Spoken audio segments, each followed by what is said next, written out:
कोल्हापूर जिल्हा दूध उत्पादक कृती समितीच्या वतीनं आज जो त्यांच्यावर जो 1108 संस्थेवर जो अन्याय झालेला आहे त्यासाठी त्यांनी एकजूट करून आज जो मेळावा या ठिकाणी घेतला. या मेळाव्याला आम्ही सर्व गोकुळ दूध संघाचे संचालक, सर्व संचालक मंडळ आम्ही या ठिकाणी उपस्थित झालो आणि खरोखर त्यांच्या वर जो अन्याय झालेला आहे कसलीही चौकशी न करता, आता तुम्ही बघितलं असणार की अब्दुल्लाटची संस्था आहे कुलकर्णी साहेबांची, 74चं रजिस्ट्रेशन आहे आणि दूध त्यांचं 350-400 लिटर रोजचं आहे, तरी देखील त्यांना अवसानात काढलेलं आहे.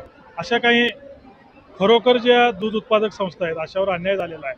म्हणून या एकजुटीचा आज जो त्यांचा दूध उत्पादक संस्थांचा जो प्रयत्न होता त्यांना खऱ्याखुऱ्या अर्थाने या ठिकाणी यश आलेलं आहे. आणि मी सगळे संचालक मंडळ आज स्टेजवर होते. सगळे संचालक असताना मला काय वाटत नाही 10 दिवसात ही छाननी पूर्ण व्हायला.